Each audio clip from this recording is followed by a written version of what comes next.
क्या लग रहा है सर, अभी दिल्ली के अंदर विधानसभा चुनाव बिल्कुल सर पर है।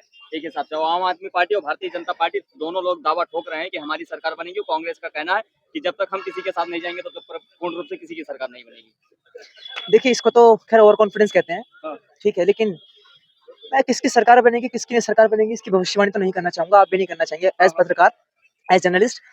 हाँ, बस मैं ये चाहूंगा कि हम कुछ मुद्दों पे बात करें। हाँ, कौन से मुद्दे होंगे आपकी नजर में? देखिए, थोड़ा थोड़ा इधर आ जाइए। हाँ, बिल्कुल। मुझे ऐसा लगता है किसी भी सरकार को हमारे पास बात करने के लिए बहुत सारे मुद्दे हैं, उन पे बात करनी चाहिए। जैसे हमारे पास में बात करने के लिए मुद्दे हैं। सबसे पहला जो आज के समाज में मुद्दा है और पिछले कम से कम 50-60 सालों से मुद्दा चल कर आ रहा है, हमारे स्कूल्स की, कॉलेजेस की, रोड्स की, जो हमारी सड़कें हैं। हमारे देश में बहुत सारे राज्य ऐसे हैं जहाँ पे बिजली की बहुत बुरी हालत है। हमारे देश में बहुत सारे गांव देहातों में या शहरों में भी क्राइम का रेट दिन प्रतिदिन धीरे धीरे बढ़ ही रहा है। और हमारे यहाँ अगर मोटे तौर पे देखा जाए तो बिजनेस ठीक है, बीजेपी सरकार स्टार्टअप्स के ऊपर ध्यान दे रही है। दिख रहा है, ये बिल्कुल साफ साफ दिख रहा है कि बिजनेस स्टार्टअप्स को बढ़ाने पे हमारे यहाँ, क्योंकि मैंने भी पिछले 10 सालों में देखा है कि हमारे देश में जिन बिजनेस स्टार्टअप्स के बारे में मैंने सुना भी नहीं था, अब वो देखने को मिल रहे हैं। ठीक है, पहली बात तो ये हो गई। अब दूसरी बात आती है कि हमारे देश में विकास किस स्तर पे होगा, इसके बारे में थोड़ा बहुत बात करते हुए हम जो रूलिंग पार्टी है, जो बीजेपी है, उसको तो बात भी करते कम से कम देख रहे हैं। काम भी जो भी स्तर पे, जिस स्तर पे भी धीमी गति से या जिस भी गति से काम हो रहा दिख रहा है, थोड़ा बहुत तो कम से कम दिख ही रहा है। ठीक है, ये मुद्दे हैं। और अगर हम बात करें इससे भी जो बहुत ही ज्यादा क्रूशियल, जो एक बहुत ही ज्यादा एक गंभीर मुद्दे हैं या खतरनाक मुद्दे हैं, लैंड के। हमारे देश में आज बहुत सारे लोगों ने लैंड पर इलीगली कब्जा कर रखा है। जैसे कि आपको पता होगा, पार्लियामेंट के अंदर वक्फ बोर्ड के ऊपर प्रोसीडिंग्स चल रही हैं, उसको भी हमें मुद्दा बनाना चाहिए। ठीक है, दूसरा, हमारे देश में आज एक जो सबसे बड़ी प्रॉब्लम वो है ड्रग्स की। उसको राजनेताओं को अपने मुंह से बोलना पड़ेगा। हमारे देश में जो आज सबसे ज्यादा क्रूशियल मुद्दा है वो कौन सा होगा? डाउरी का। अभी आपने केस देखा होगा अतुल सुभाष का। ठीक है, ये बात मैं इसलिए उठा रहा हूँ क्योंकि ये केस बिल्कुल ताजा है एकदम। हमारे रोज हमें ये सुनने को मिल रहा है। ठीक है, इस पे होना चाहिए। जो पुरुष हैं उनके लिए भी कानून होने चाहिए। उनको बिल्कुल जानवरों की तरह ट्रीट नहीं करना चाहिए कि जो पुरुष होगा वो जानवर है ना, उसकी गारंटी होगी जानवर होना उसकी। राजनेताओं को इन मुद्दों पे भी बात करनी पड़ेगी। दूसरा, पूरी दुनिया के अंदर एक चीज हम स्पष्ट तौर पे देख रहे हैं। आप अमेरिका में देख लीजिए, ऑस्ट्रेलिया में देख लीजिए, जहां पे भी आप देखना चाहें, फ्रांस में देख लीजिए, जर्मनी में देख लीजिए, या आप क्या नाम है आपका, पोलैंड में देख लीजिए, डेनमार्क में देख लीजिए, एक समस्या पूरी दुनिया में सबके सामने समान आ गई है, इलीगल इमिग्रेंट की समस्या। अभी आपने देखा भी होगा, दिल्ली के जो एलजी साहब है हमारे, उन्होंने रोहिंग्याओं को निकालने के लिए, ठीक है, मैं सारे वो मुद्दे यहाँ पे बता रहा हूँ जिनके बारे में जनता जानती है। आप पत्रकार आप हमसे ज्यादा ही जानते होंगे, है क्या नहीं है?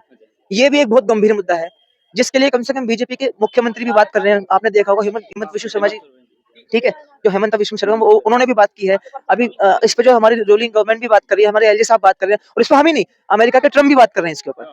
जो ट्रम्प है उन्होंने भी इस मुद्दे को उठाया है कि मैं इलीगल लोगों को जो देश में घुस रहे हैं, अमेरिका में घुस रहे हैं, उनको बाहर निकालूंगा। और इन इलीगल लोगों की समस्या जो सबसे ज्यादा जुड़ी हुई है, किस चीज से जुड़ी हुई है? वो इलीगल लोगों की समस्या जुड़ी हुई है डेमोग्राफी से, देश की जनसंख्या या जनसांख्यिकी के परिवर्तन से। बिल्कुल पूरी, जिस देश में मान लीजिए बाहर का कोई रोहिंग्या, मैं खुल के, मुझे कोई शर्म नहीं है बोलने में, ना मुझे किसी का कोई डर है, मैं खुल के बोलूंगा कि यदि किसी देश में इलीगली तौर पर मुसलमान हो या ईसाई हो या पारसी हो, ठीक है, ये घुस रहे हैं, तो हर देश का अधिकार है इनके ऊपर कानून बनाने का और सख्त कानून बनाने का। दूसरा, अभी एक चीज और हो रही है हमारे देश में, नहीं सब जगह हो रही है, अभी जेएनयू के अंदर भी हो गई वही चीज, पत्थरबाजी। हमारे यहाँ पत्थरबाजी को भी चुनाव के अंदर बिल्कुल स्पष्ट रूप से मुद्दा बनाना चाहिए। हमारे यहाँ इस बात को भी मुद्दा बनाना चाहिए कि किस तरह से, जैसे अमेरिका में, फ्रांस में, ऑस्ट्रेलिया में चर्चों को तोड़कर उन पर मस्जिदें बना दी गई हैं। वो भी उन्होंने कोई केस जाके कोर्ट में नहीं लड़ाया। किसी भी मुसलमान ने कोई कोर्ट में जाके ये केस नहीं दिया कि ये हमारी मस्जिद थी, हम इसको तोड़ के दोबारा मस्जिद बनाएंगे। ऐसे ही जो ईसाई हैं, अल्लाहिज्म हो चाहे जीससिज्म हो, चाहे क्रिश्चियनिज्म हो चाहे अल्लाहिज्म हो, इन दोनों को मानने वालों ने ही अमेरिका में जाके या फ्रांस में जाके या आपका ऑस्ट्रेलिया में जाके किसी कोर्ट में याचिका नहीं डाली है, या डाली हो आप बताइए? जैसे हमारे यहाँ जब राम मंदिर का फैसला हुआ तो कोर्ट से हुआ, जनता ने तो तोड़फोड़ नहीं मचाई, है कि नहीं है? तो हमारे यहाँ ये मुद्दा भी बहुत इंपॉर्टेंट है कि जो जाहिल लोग कहते हैं कि हर मस्जिद के नीचे आप मंदिर ढूंढोगे, मैं ये कह रहा हूँ, हम एक एक इंच भूमि जो इस्लामिक आतंकवादियों ने, अल्लाहवादी आतंकियों ने हमसे छीनी है, हम उस एक एक इंच भूमि के ऊपर हमें केस करना चाहिए। क्यों? हम तो शरीफ सीधे साधे लोग हैं, हम कानूनी प्रक्रिया से काम लेते हैं। हम ऐसा तो नहीं हम अमेरिका के अंदर है या फ्रांस के अंदर या इटली के अंदर है। हम लोग जो वहां पे जो है, जब हम चर्च बना हुआ देखेंगे और हमारे हाथ में ताकत आएगी, हम उसको चर्च को तोड़कर उस पर मस्जिद बना देंगे या मस्जिद को तोड़कर उस पर चर्च बना देंगे। हमारे देश में सब कुछ कानूनी तरीके से होता है। तो हमारे जो नेता है उनका चुनाव का मुद्दा होना चाहिए क्या? जो लोग इलीगली जमीन पे रह रहे हैं उनको हटाना चाहिए, ये चुनाव का मुद्दा होना चाहिए। जो लोग बाहर से इलीगली देश में घुस रहे हैं हमारे, चाहे रोहिंग्या हो, ठीक है, नहीं स्पेशली चाहे रोहिंग्या हो, स्पेशली मुसलमान हो, चाहे मैं खुल के वो बोल रहा हूँ, ठीक है, उनको बाहर निकालना हमारे चुनाव का सबसे पहला मुद्दा होना चाहिए। ठीक है, हमारे चुनाव का मुद्दा होना चाहिए जो यानी कि प्रदेश हो या देश हो घुसपैठ नहीं होना चाहिए। हाँ, क्योंकि वो इंटरनल सिक्योरिटी के लिए और एक्सटर्नल सिक्योरिटी के लिए भी बहुत ही ज्यादा प्राण घातक है। सबसे बड़ी बात, हमारे संविधान के अंदर बहुत सारी चीजें गलत हैं, उनके संशोधन पे ध्यान देना चाहिए। जैसे प्लेसेस ऑफ वर्शिप एक्ट है, इसको चुनाव का मुद्दा होना चाहिए। ठीक है, वक्फ बोर्ड एक्ट है, इसको चुनाव का मुद्दा होना चाहिए, है कि नहीं है? मुस्लिम पर्सनल लॉ है, इसको चुनाव का मुद्दा होना चाहिए। जब तक हमारी कोई भी पार्टी इस चीज पर बात नहीं करेंगे, मैं किसी पार्टी पर विश्वास नहीं कर सकता। और मैं वोट ही उस इंसान को दूंगा, चाहे मुसलमान भी हो। मैं उस मुसलमान को वोट दूंगा जो चुनाव में खड़ा होगा, जो ये कहेगा places of worship act illegal है, वक्फ बोर्ड एक्ट इलीगल है, मुस्लिम पर्सनल लॉ इलीगल है, जो इन चीजों पे बात करेगा, हम उसको वोट देने के लिए सोचेंगे। जो ये कहेगा रोहिंग्याओं को हम निकालेंगे, जो लीगल आ रहे हैं, ये हमारे लिए मुद्दा है। एजुकेशन भी, जितना हमारे लिए एजुकेशन इंपॉर्टेंट मुद्दा है, उतना ही हमारे लिए इलीगल जो लोग घुस रहे हैं वो उतना ही इंपॉर्टेंट मुद्दा है। एक इंच भी कम नहीं है वो मुद्दा उससे, और ना हम होने देंगे उस मुद्दे को। जो राजनेता ये सच नहीं बोलेगा हमसे, हम उस राजनेता को लाएंगे नहीं। हमारे राजनेता हमसे एक और झूठ बोल रहे हैं, हमारे राजनेता हमसे सबसे बड़ा झूठ ये बोल रहे हैं कि बटोगे तो कटोगे। बिल्कुल सच बात है, वो बटोगे तो कटोगे, लेकिन एक बात जो मुसलमानों के अंदर वो हमें नहीं है, ना हमारे राजनेता वो डालना चाह रहे हैं। मुसलमान आपस में बहुत लड़ते हैं, शिया सुन्नी को काटते हैं, सुन्नी शिया को काटते हैं, ठीक है, अरे उससे भी ज्यादा भाई साहब, उससे भी ज्यादा है, ठीक है। लेकिन जब उनके सामने हिंदू खड़ा हुआ होता है ना, वो सारे एक हो जाते हैं।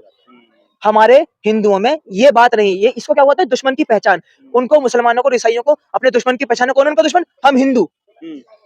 उनको अपने दुश्मन की पहचान है, उनके लिए हम हिंदू उनके दुश्मन हैं। हमारे राजनेता ये सच हमसे नहीं बोलते हैं, चाहे वो मोदी जी हो, कोई भी हो। सर क्या